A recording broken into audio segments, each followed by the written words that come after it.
I think only one person came, Sanjeev Kumar. Okay, you can start now. Can I start, sir? Yes, yes. Okay. You go to the first slide. Oh, yeah, sure. I'll do it. Yeah, this was the free passage. Can I start? Yes, yes. Okay. So, good morning, dear learners. We are in the MDI 4 unit block, and we were learning about this endangered labor, and in that block we have unit 40, which is speak about the free passage migration. In simple terms, how they are given a kind of travel or a kind of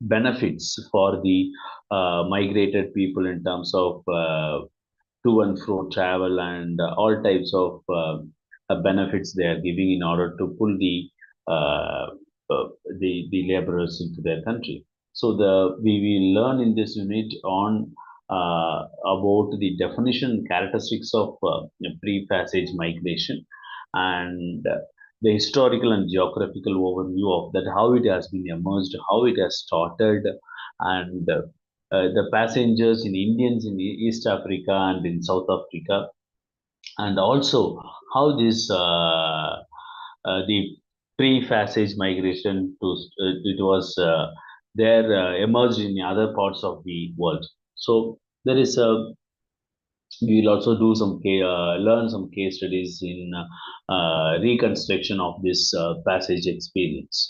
So, dear learners, in this, let us first understand the meaning and characteristics of uh, free passage migration. The first one is they divided into Indian diaspora divided into two main phases of migration, which were described as the colonial and post-colonial phases. Even yesterday we have an elaborate discussion on that, defined as in two other terms like old Indian diaspora or the new Indian diaspora, which is after the British rule. So the migration which occurred during the colonial phase under the British rule had a certain defining feature that distinguished it from the movement in the post-colonial phase. Because in another way, it's voluntary and involuntary too. And after India's independence to the developed countries in the West and the United Kingdom and United States, all the migration has a different shape. Okay, so when you talk about the free passage migration and one of the three types of migration that took place during the colonial phase, mainly between 19th century and the early decades of the 20th century. The free passage migration is one of the characteristics which really we need to understand how it has shaped the migration process. And the scholars of Indian diaspora has divided the migration during the colonial period into three categories. One is, as we know, that it's an indentured labor, the first category, and second is the Kankani or mainstream labor immigration, that is secondary, and the third type is referred to as the free passage or free immigration. That is the main thing where the free passage migration means. There is no a kind of intermediate or a person involved in it. So when you have we already know that Kangani migration and the endangered migration in previous unit, it is also important for us to understand better on the context of free passage immigration from the Indian subcontinent. And when we talk about, when we recall the endangered labor migration, it is because of the nature of that contract which was signed by the laborers and who were recruited to work on plantations. So it has happened in the mid of 19th century in 1834 and 33, where they were taken as an indentured labor to the coffee estate, to the colonial tea estate, and the crop plantation, and all those things. So we know that they were taken into the various places in Malaysia, especially from the southern part of India, and Singapore, or some South African countries, and all those where the indentured labor immigration has taken place. And there was in indentured is defined as a formal agreement or contract signed by the person to work for a set of period for a colonial landowner in exchange of for passage to the colony. So that is the a kind of definition or kind of understanding we should have when we talk about the indentured labor. And when you talk about this manner, the huge numbers of labor immigrants were taken to North India, from North India to the British colonial of British Guiana, Fiji, and all those places. The second type of contract labor, when you talk about it, is a Kangani system, which was a system used to recruit labor from India to Ceylon and Malaysia.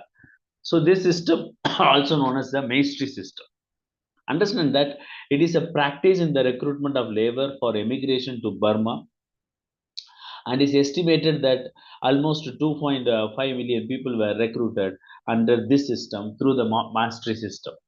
So, unlike the indentured system, the laborers were not bound to be any contract at fixed period for service. That was the underline in the Kangani system. So, in this sense, they were free. However, laborers here they were free; they don't have any contract or something like that. However, laborers were caught in a complicated network of middlemen who thrived in creating a debt relationship. So they were given a kind of debt before it.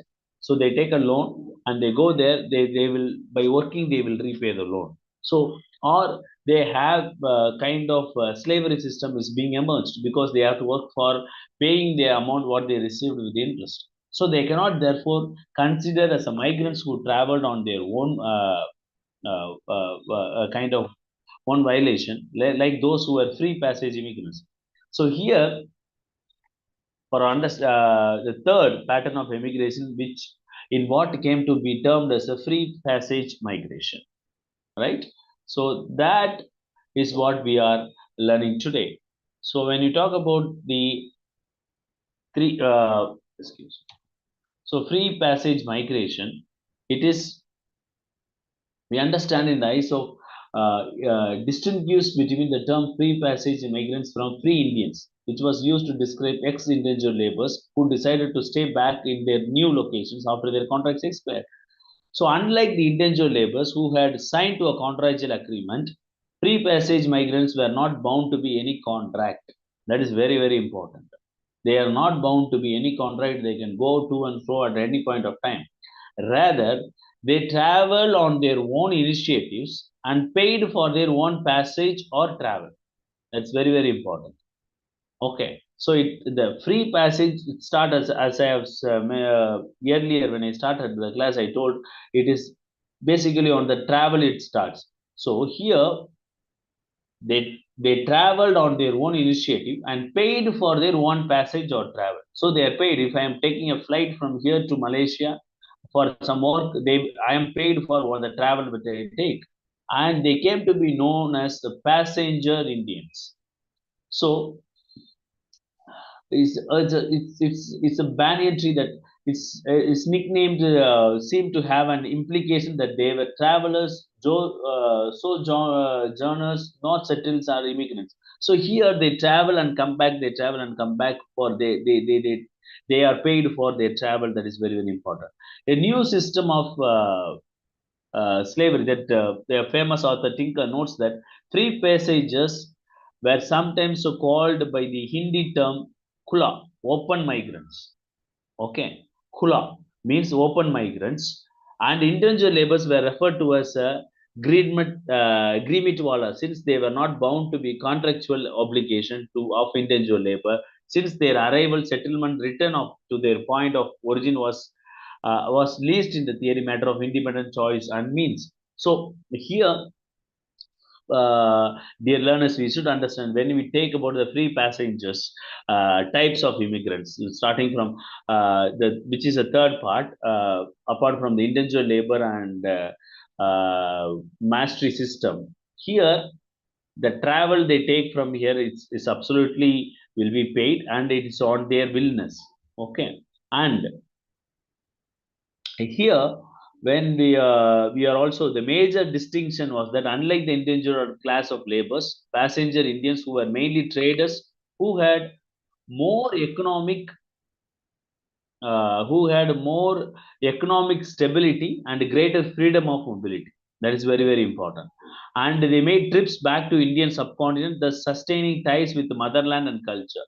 So marriage were arranged with the women back in their homeland, and migrants over time established family migration network. So that's very, very important. So here, the major distinction when we talk about the passengers Indians who are mainly traders. First of all, they are traders. They go there and to trade, and who had more economic stability. And unlike this indentured or mastery labor, they have economic stability and greater freedom of mobility. So they have the freedom to have a mobility within the hosting country, right? For their business, because they are all traders. And they made a trip back to India subcontinent, the sustaining ties with the motherland and culture. So marriage were arranged with the women in their back homeland, and they migrate fully to their network there and establish a family there. How the historical and geographical overview of free passenger migration, that's we need to understand.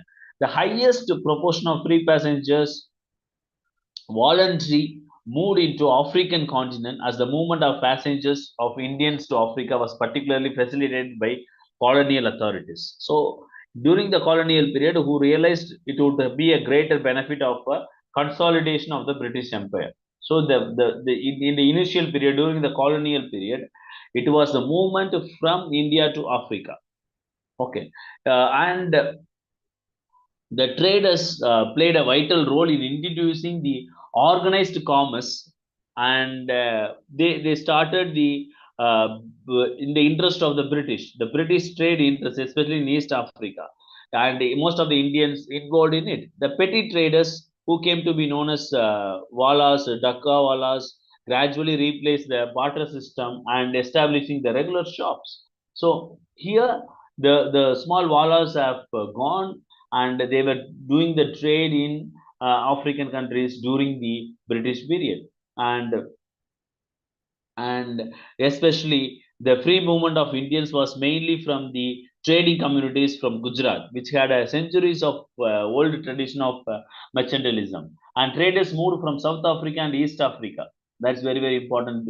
Countries like Kenya, Tanzania, Uganda, as well as to the former northern and southern Rhodesia, Zambia, Zimbabwe, and all those places they were moving. So there were the traders from South India who migrated to Southeast Asia. So very, very important that in the colonial period, how this movement has taken place, and the shift from the indentured and another type of labor, the mastery system, they moved to the free passage system. So another important thing that we should keep in mind, that the community of passengers Indians was heterogeneous in composition. When you talk about the heterogeneous in the free passenger system, it is not one group set of people in terms of caste, in terms of commodity they sell, in terms of trade they involve. It is heterogeneous, means that the different types of groups of people, different types of business, different region and different culture they move to, they involved in this community, the passenger system. And apart from the merchants and petty traders, also the passenger of Indians also comprised from different profession who were seeking better economic prospects, like professors, like doctors, and the construction worker, engineers.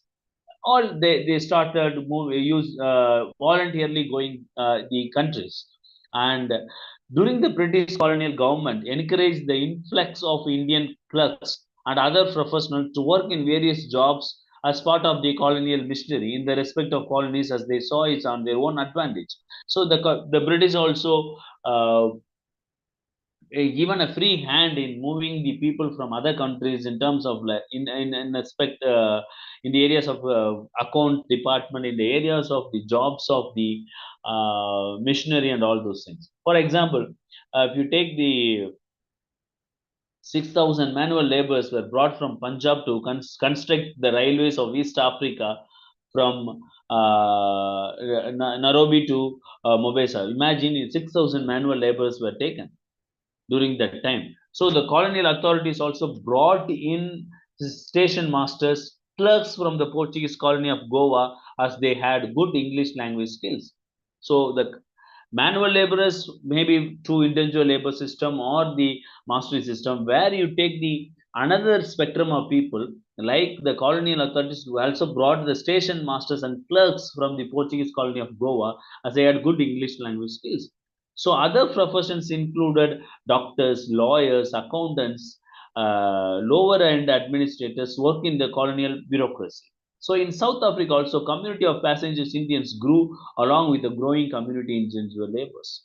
So very very important that there is the change during happened from the indentured labor to the passenger system during the colonial period itself, during the British period itself. The reason for free passenger immigration can be attributed to both, to pull and the push factor. We have also seen this example, which will pull me and what is a push factor. Pull factor is the one the hosting country has, the strength of the hosting country. So better job, better salary, better infrastructure. So it will pull you from your native place. And push factor is probably the unemployment, poverty, less infrastructure, or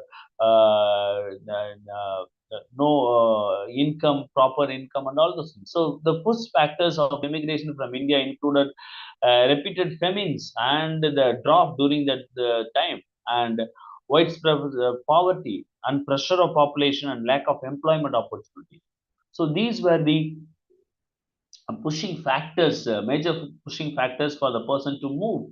And the pull factor, as we have explained, we had a commercial opportunities, and by the colonial administration, a sense of adventure of the unknown and family networking, which were the provided as a security blanket, and we are secured with a job and secured with a salary.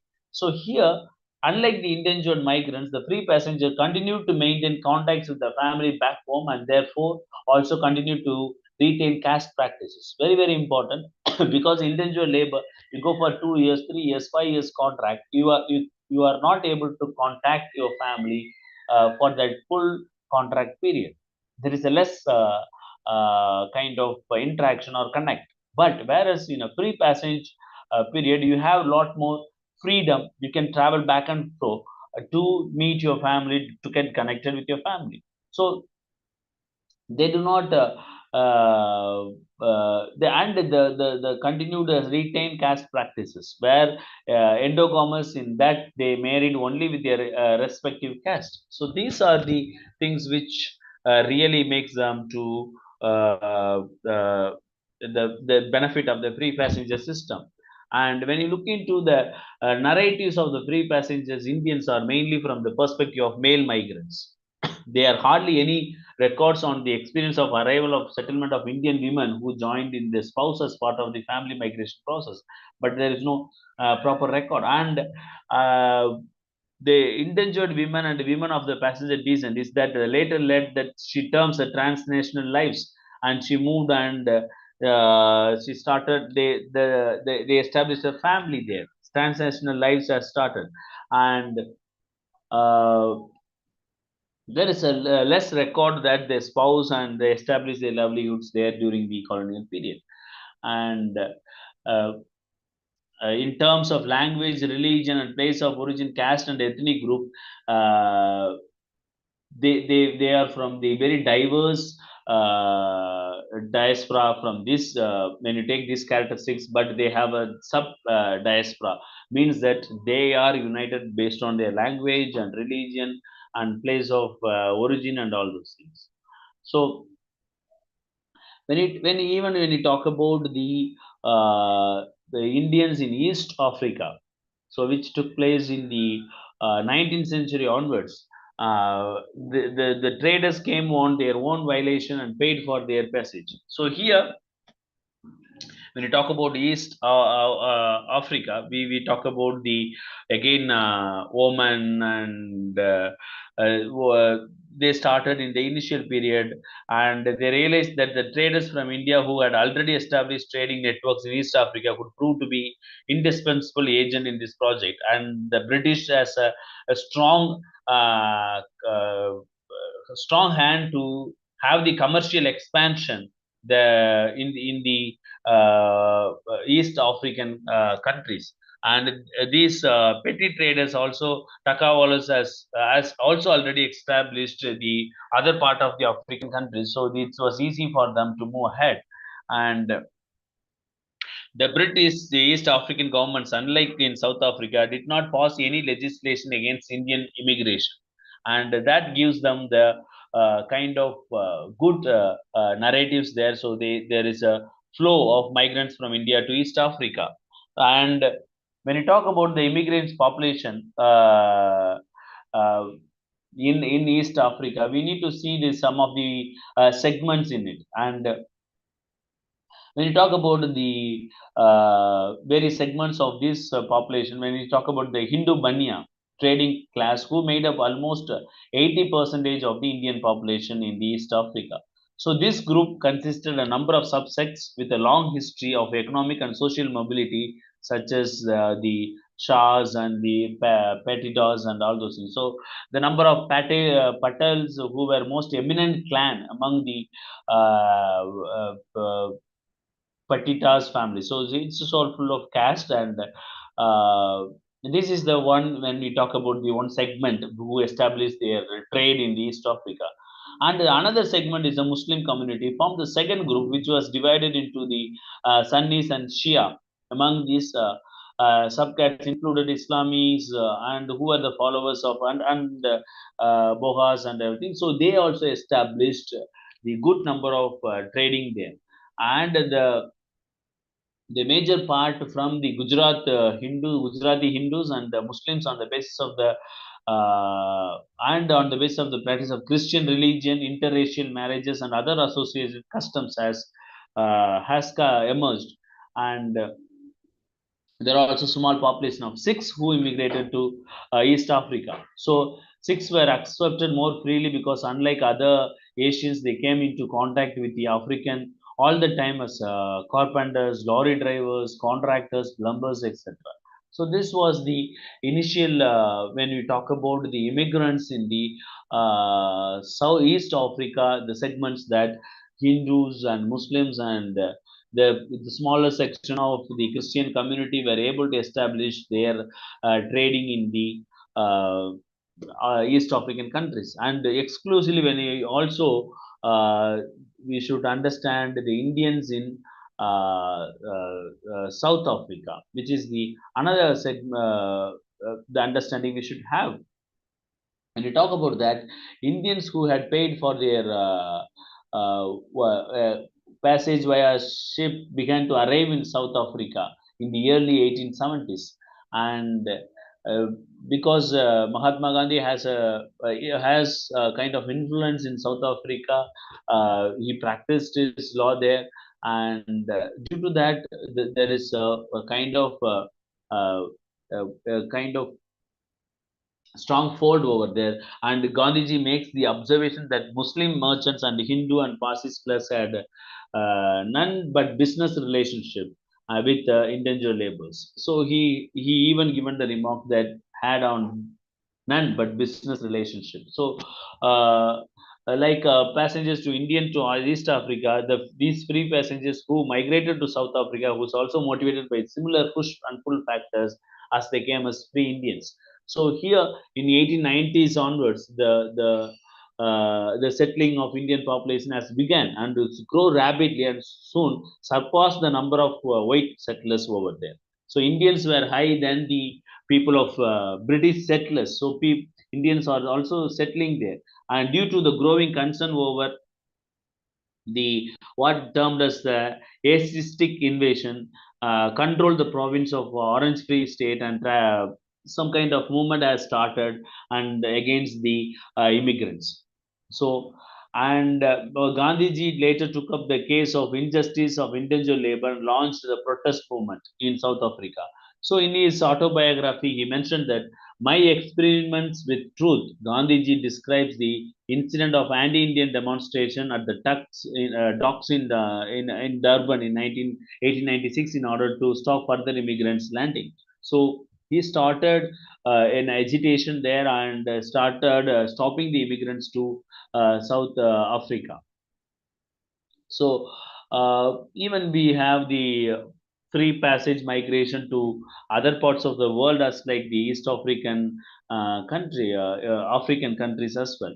So this is about the learning of the free passenger system. So what understanding we should have is that here, like Ankani system or indentured labor, free passage migration is little bit kind of safe, and people are going voluntarily and started their business, and it is full of trade. It is not something like where there is a kind of what to say, a kind of slavery system or something like that. So here it is something is better understandable, and there is a kind of uh, uh, a business or a trade that takes place, not like a kind of work in a plantation or agricultural field or something like that. So here there is there is an evolution in the migration process, so that when it comes to the free passage system, there is a kind of uh, uh, a dignity in their labor, and mostly it is based on their trade. So that's the understanding. This is the last part of the unit in the uh, uh, uh, MD for block number 3, block 2, and I will share the other unit. Kindly bear a few minutes.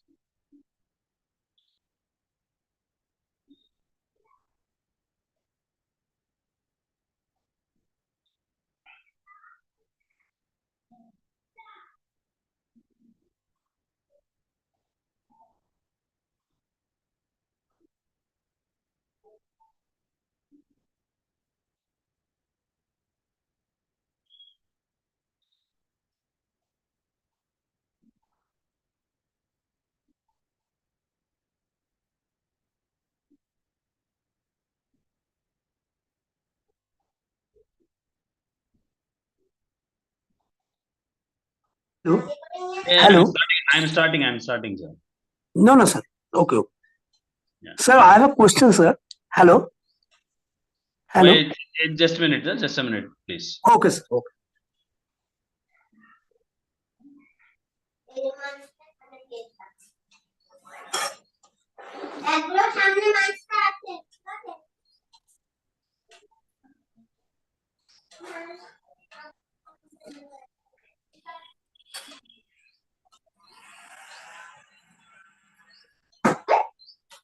Yes, sir, please. Yes. Sir, yesterday you just in the Yeah, class, and yeah, I'm also sorry today. for it. Yeah, I am sorry for it No, because it's automatically stopped. I have no, not. no, sir. No, no, no, no, no, sir, sir, sorry. I am expressing my deep gratitude to you for giving me a chance. Sir, one thing, sir, I want to ask that, sir, is there an apparent contradiction? Because at the one time, the British Empire and the French imperial powers, they are using the indentured labor as as a point of accumulation, primitive accumulation in the indentured in the colonies, and at the same time they were giving chance to the mercantile capital, the Gujaratis, the Khamshis, the Chettiars, to invest apart from their price crown India, away from India to the colonies. There is an apparent contradiction. They are at one time giving a freedom to the incipient Indian mercantile capital or the proto-capitalists to invest in their colonies apart from their Indian crown, the India and the other South Asia, and they are encouraging the Indians free Indian passage to their colonies, and they are also using at the same time semi-bonded indentured labor for primitive accumulation. Yeah. I think uh, there is an apparent contradiction that is one time at the same time a constructive and destructive role to Yeah. use Marx term in different ways. This is Yeah. my point, sir. Yeah, I understand it. Your question, I think that how in the same time this is a contradiction, that there is a slavery system as well as the kind of investment. Am I right? Semi-bonded, yes, yes, sir. Yeah, Yes, sir. yeah. Yes, sir. You are telling that there is a kind of This is a indentured feature. labor. We can actually this cannot be further explained. This is a feature of. I think this is a feature of the colonial regime. I think, sir. At the Yeah, same yeah, time, they have accommodated. At the same time, they have oppressed. yeah. As Marx said, plunder in the east, and as they say, at the same time they were having a constructive. If we expand the concept, they were having a constructive role and a destructive role. Yeah. There is a kind of exploitation of the human, as well as they are telling people to invest. Accommodation of the, and they are forcing the market. They are in a reverse way. They are forcing the mercantile capital, the incipient mercantile capital of the proto-capitalists, to move away from India, from the price crown, whom they can exploit to the full for their own interest, to exploit, to invest their capital, mercantile capital, in the East Africa, in South Africa, and in the other Fiji and Mauritius and etc. I think this is a peculiar feature of the colonial system, of the empire. But add upon Mr. Chatterjee. Yes, sir. In you see that it's a two-track that is going when there is a colonial during the colonial period, even nowadays. Yes, okay. Yes, sir. Yes, sir. Empire. No, we are not in the age of empire. US empire. They are also doing the same thing, accommodating what they are accommodating the H1. For example, the H1B1 H1B visa system. They are draining out the Indian brains, Indian super brains, and at the same time exploiting super exploitation to quote from Robinson and Santos, the capitalist system. They are doing a flexible door policy. When they want, they suck the labor of the they exploit the semi-skilled labor of the exactly. Yeah.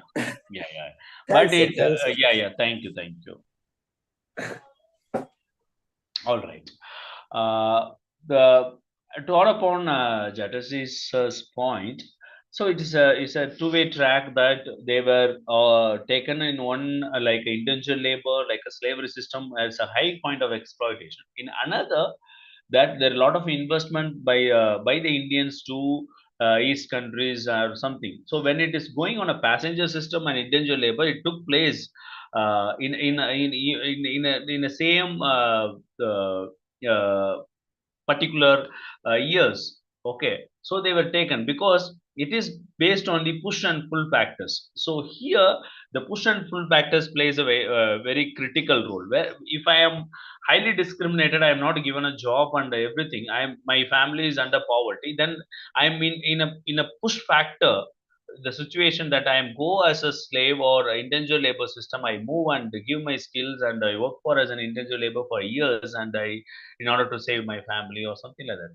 If I am in the better off, where I can invest, or I can do a merchant there, and of course I can invest and all those things. So both is permitted during the colonial period. Apart from that, Indian culture and system, here a lot of the kind of caste system, and there are certain groups who's involved in the trade, and other groups, even if they have money, they should not involve in trade, or because their caste system does not permit them. So here in my caste system permits, so I can involve in trade. So these also play a vital role when these particular group, when we are learning about the free passenger system, you also find lot of that banyas or people of Gujarat, a particular segment, or the Muslim community who are well enough are able to invest it.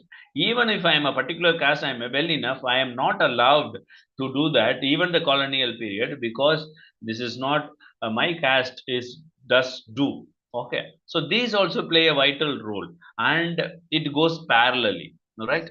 So we move to the next areas on unit 41, that is under block 3, post-colonial and post-colonial period. Just a minute.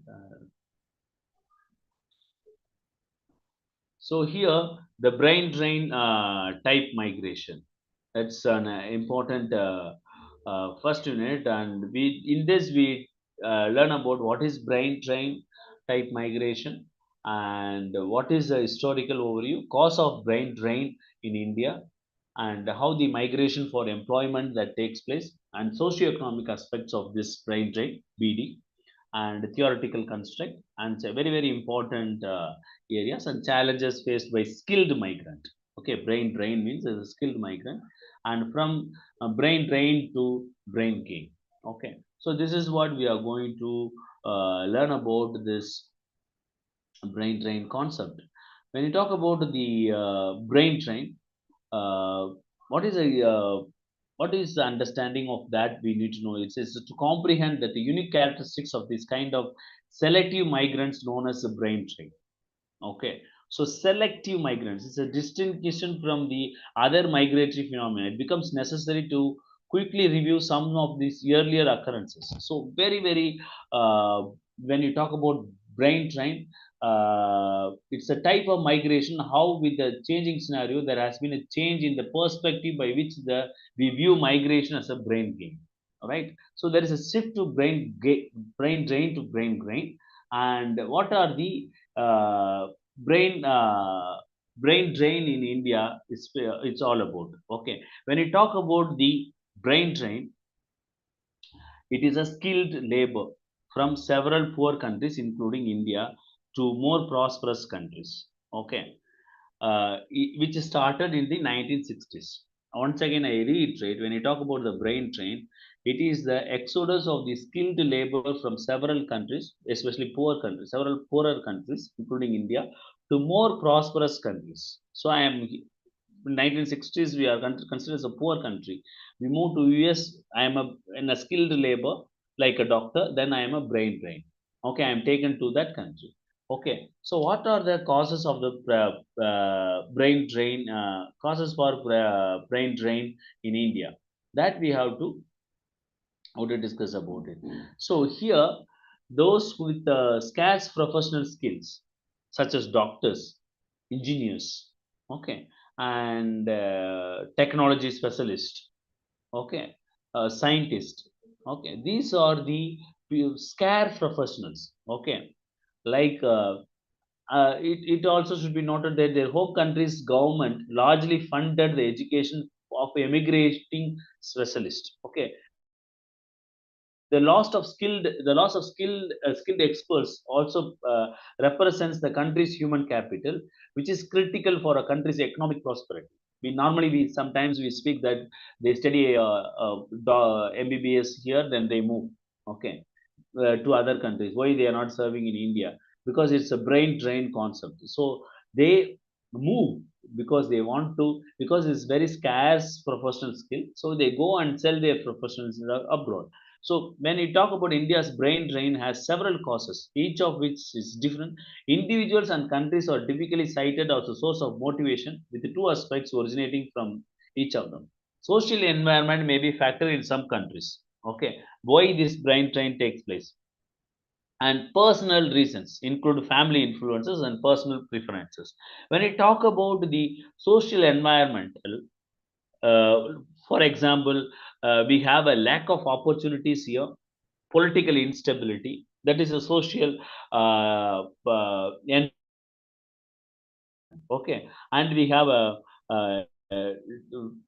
developed economy in some other country. We have the freedom and better living conditions abroad. So we move to other countries for that. When you talk about the personal reasons or personal preferences, to explore an inspiration in advance in one's own profession. So I go abroad, I go US and I go UK and practice my profession as a doctor, practice my profession as a teacher. Then I come back, I can earn more in India. So these were the thing when we talk about the factors contributing the brain drain. The first one is when you talk about the higher education. India's when you talk about India's brain drain, factors contributing to that. First one is a higher education. When you talk about higher education, uh, just a minute.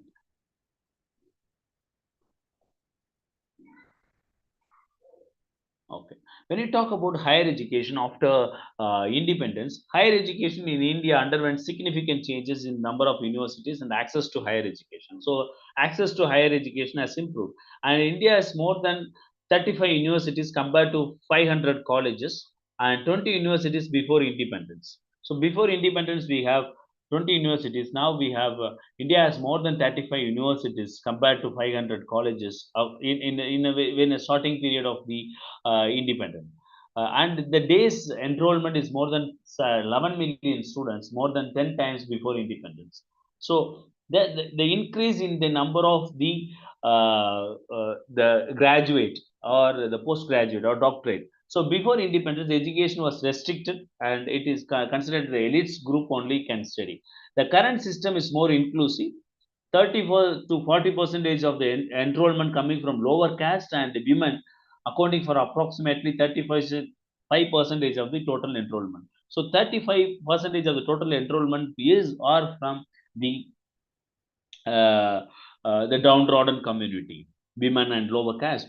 And the dramatic expansion of higher education has raised concerns about the sufficiency of studies, resources, institutional quality, and standards. So it has moved. The higher education is the main thing when it is shifting the brain drain. The cost factor contributing the brain drain is higher education. Second one is employment. So next is when you talk about the employment perspective, India's human resource base is comprised of a skilled and semi-skilled workers. All right. So as well as unemployed individuals. So low wages and insufficient working conditions may be initial catalyst for migration to countries with higher living standards and facilities. We should accept it because you see people are highly educated, they are unemployed or they are underemployed. Okay, they might have you see sometimes for they might have finished their PhD, but they will even apply for the VO position in the village or the village administration work. Okay, so their education and the job they apply doesn't match. Okay, because of these unemployment and people are not able to get a job, and these are the problems in terms of employment in India. And salary disparities are significant across all the three countries groups, namely developed, developing, and underdeveloped. Okay, if for example professor what salary he gets in India, what salary he gets in US, what salary is getting in Africa is different. So the developing and developed and underdeveloped countries are paying based on their economical situation. To illustrate, skilled workers desire competitive wages in exchange of their labor, but their home countries working conditions do not meet their expectations. As a result, these employees prefer to migrate to a country with their assured or better living conditions and higher wages. So employment is a significant factor contributing to India's brain drain. Next, we see these kind of lack of opportunities. Employment is different, lack of opportunity is different. So researchers are funded and equipped to conduct research in developed countries. You see, there is a lot of funding in China, in US for research, which may be another factor for attract those who lack these opportunities.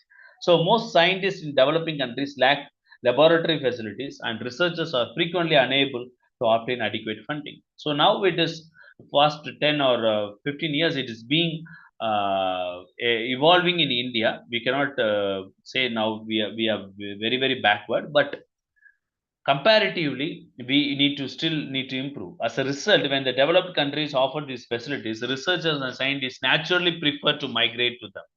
And historically, highly skilled Indians migrated in large number to the United States and United Kingdom because of this lack of opportunities. And in the 20th century, 19th century, the new English-speaking destination in Europe emerged, including Italy, France, and Germany, were started pulling the people from India. Okay, and additionally, the people of Indian migrants moved to Australia, Canada, and New Zealand has increased. All right, it is purely based on the lack of opportunities for this very skilled labors. And migration, we should talk about the migration for employment. Right, that is the main thing when you talk about the causes of the brain drain, economic, and when you talk about this why this brain drain is emerging till. So there are several reasons for movement of people, as we have listed before. One of the important reason is employment or getting a job abroad. That is very understandable. So people travel to different countries to earn money. It's very basic. Okay. uh, as we go as a workers or laborers or whatever in order to get a job. So the number of people who travel for work has been increasing. Okay, you see that from uh, 2015, when we compare with the 2012, there is a vast 24 percentage in Saudi Arabia.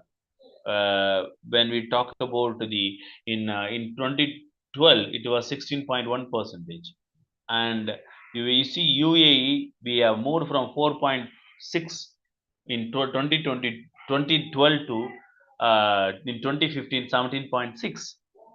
USA is still, because a lot of restriction, it's 11 percentage, and you find improvement moving in Kuwait, Oman, and Uganda.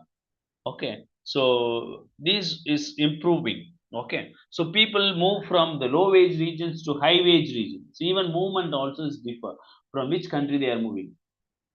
Within the country, they are shifting the region. Even if a person has no preference for one place over the other in terms of job prospects, migration may occur.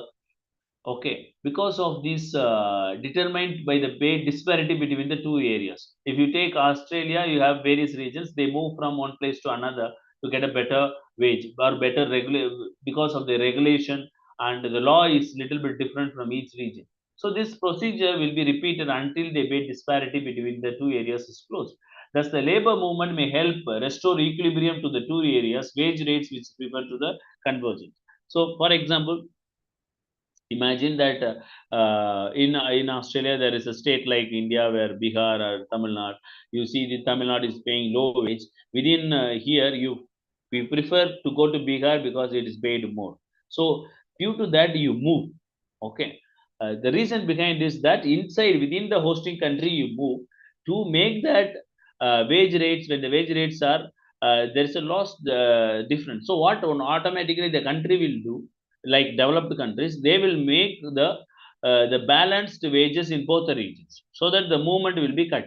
Okay, so as you see that as I have listed the some countries status, the Germany, Netherlands, Sri Lanka, and Canada especially, there is a high range of movement from one in these countries from India for a job. So in international migration, there where the skilled individuals moves to another countries is what we called as a brain drain. Okay, when we speak about the brain drain, it is skilled labor's movement from one country to the another. So few countries which attract the maximum number of skilled migrants are USA, UK, Canada, Australia, Europe, New Zealand, etc. So the because they are getting the better wages there.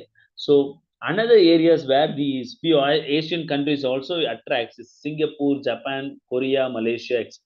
So thus is a considerable as a drain of wealth from home country to some other countries. So what do you think is a brain drain, bone or band for the nation that we have to discuss this? Before we get into this discussion, it is important to understand the macro approach of viewing the international migration. So we need to understand how this international migration play a role. Okay, we the patriotic people believe that why people after studying here such law or medicine, why they move. Okay, but brain drain is the concept where the skilled laborers, skilled workers are moving from their homeland to other countries for a better payment, better working condition, and all those things. So when you talk about the Indian history of brain trade, it started in the 17th century. However, it was not a skilled workers, but rather they were indentured laborers who would provide their services at a cheap rate. This is what in the 17th century it happens. When you talk about the post-independence, the friendship and kinship network of those already settled abroad worked and helped many Indians to get settled in a permanent residence or look for work. So that was the post-independence period. So yearly, when you see the account of migration from India to Canada dates back 1904, where the thousands of Sikhs arrived in some of the regions there, and mainly as a manual labor in railway construction industry and lumber industry and all those things. Despite their immense presence in that region, there were many anti-Asian sentiments running among the people. So you see some fight some days. Last year there was a fight and there was a problem in Canada. So the wave of migration in Canada, it started during 1960s. Canada was witnessing transition into a multicultural society. Hence, they reformed many of their discriminatory policies. As a result of which, the Indian population in Canada multiplied almost 20 times. Okay, starting from 1904 to when you talked into 1960s, there was a chain migration taking place, and people from different parts of India started settling in Canada. So that is started there. Okay, so that was the when you talk about the history of brain drain in the initial period, right? And when we talk about the socio-economic aspects of the brain drain in India, the development of knowledge, that is very very important. So intensive activities in the industrial world has increased the demand for a science and engineering as experts. So when it started the globalization and everything, there is a main spectrum that has opened for industrial world, that is the demand for science and engineering. So there is a seizable pool of skilled workers in this field. India is emerging as a significant provider for human capital to industrialized countries, right?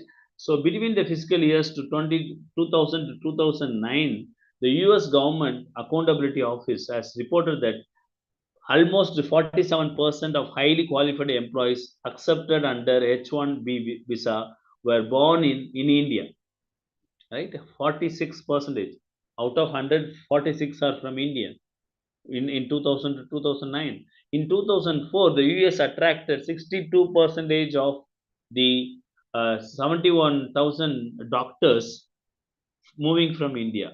All right. Imagine 70,000 doctors out of 70,000 doctors, 62,000, 62 percentage people are from India. All right. It means you see that 35,000, almost 40,000 people are from India, right? And they take the while the UK attracted 32 percentage. The United Kingdom is primarily a destination of highly skilled Indian migrants in the European Union, accounting for almost two-thirds of all Indian migrants in Western Europe, right? So India is the knowledge based economy's brain trust. So the increase in knowledge intensive activities in the industrial world has increased the demands of scientists and engineers. So engineers finish and go and work in abroad. In comparison to other considerable origination, India is exporting a disproportionate quantity of these experts. Students from India are significant source of labor for Western countries. So Indian students play a significant role in the migration of well-educated Indians and Indian migrants to the European Union as a result of favorable policies. And India is a source of youthful, well-educated workers. And India is a home who became the citizen to European Union, Indian immigrants who became the citizens of European Union. So here, a lot of students from India are a significant sources of labor for Western countries. So we have a good statistics which speaks about the Indian migration to European Union, Indian migration to various countries as a skilled labor when after 2000, when there is an industrialization and a lot of needed things happened for the scientists and engineers, there was a lot of skilled laborers as a brain drain, they moved to the countries. Okay, so we have theoretical background which also speaks about which we will discuss later, but very very important is the economic and social impact. When you talk about the loss of skilled human capital, reduced return on the educational investment, that is the main thing, and social brain drain widens inequality between the developed and developing nations. When you talk about the challenges for skilled migrants is the recognition of credentials in India. limited acceptance of Indian qualification abroad. That is another problem. And discrimination. If you want to qualify your certificates, you have to go to West World Education Service and you have to qualify your certificates. So these all things will happen, and discrimination takes place. So ethnic bias, class sailing issues in host countries, emotional struggle that will happen, right? So government initiatives in retention programs like Ramanujam Fellowship, Vajra Faculty Scheme, and Inspire, and skill development, investment, research, and innovation under Make in India. So these are the brain drain aspect we should learn. And uh, India loses 2 billion annually due to the immigrations of IT professionals. Indian students studying abroad cost uh, $10 billion for foreign currency influence. Our top destination for Indian skilled workers. That's what we discussed. And today we learned on the free passengers to the another brain drain type immigration, which is the very important aspect when we talk about these uh, brain drain area. So we understand what is that kind of brain drain and how it is started, and the causes of the brain drain, starting from the education, uh, high education, and there's an employment, poor working conditions, low salaries, and underemployment, and opportunities or less opportunities, and which are the causes of brain drain. Means that people with the very skilled are moving to other countries. And when we look into the economic social aspect, we learned on how this the various parts of the countries are people in India moving to various parts, and what are the socio-economic aspects belonging to them. And when you talk about this economy of the brain drain, the things, most of the students from India are significant sources of labor for Western countries, and Indian students play a significant role in the migration of well-educated Indians, and these Indian migrants who became citizens for the European Union. And these are the various socio-economical factor when we talk about the brain drain system. Okay, so where these are the things when as well as when we learn about these uh, pre-passenger system to till now, there is a there there is a kind of evolution that is taking place, and educated and skilled Indians are moving, and the labor system and the hosting countries are developing based on the Indian brain drain people, right?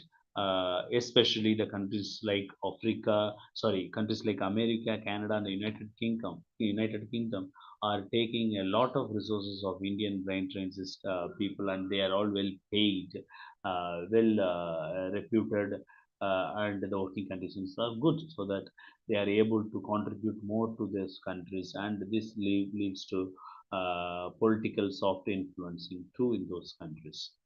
So any questions? All right.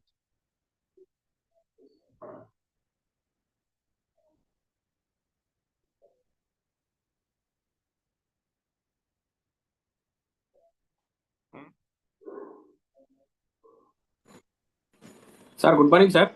Good morning. Sir, what is glass ceiling, sir? What is? Glass ceiling, you have mentioned in one of your PPT slide.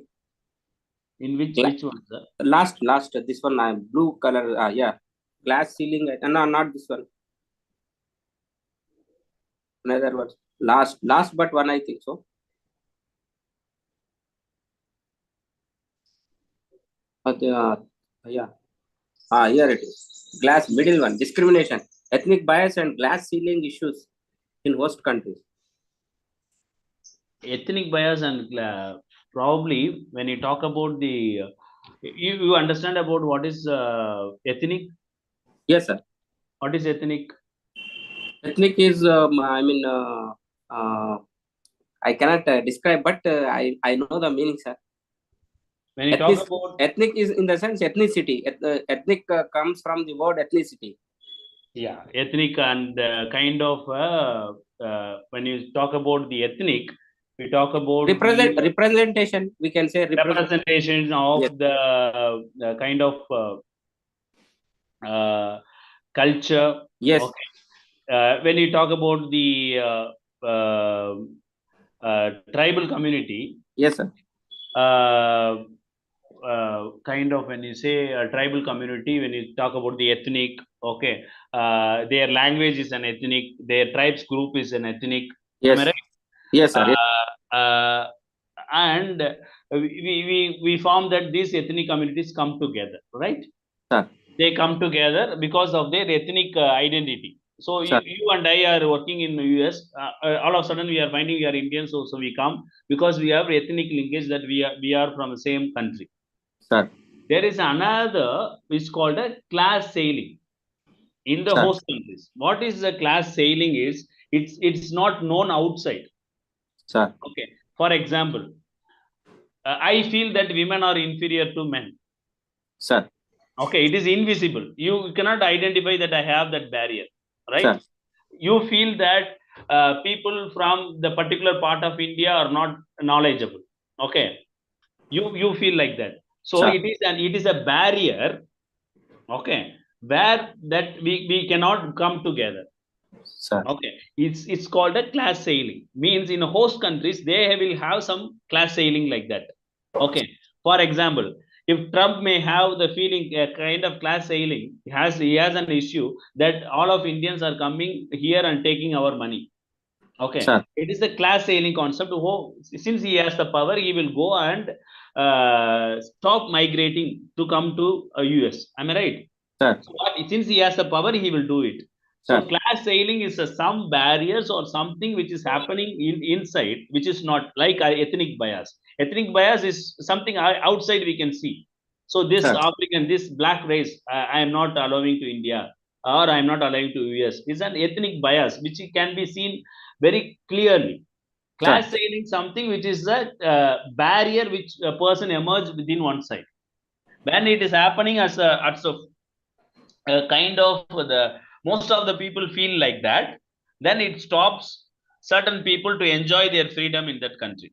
Like if you go to US, if they feel Indians are not worth enough or something like that, then they do misbehave with us, right? They don't have a good kind of connect. Sir. So class sailing is all about the barrier that is happening, cultural barrier. Sir.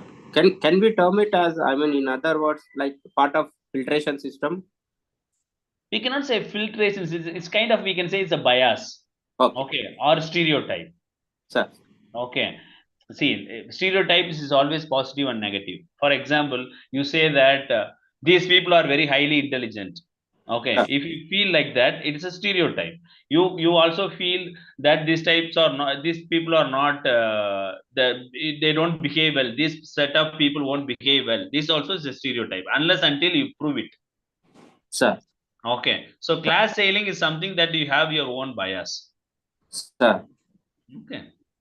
Thank you. Nice question. Nice question. Thank you. So I stop it here. Thank you very much.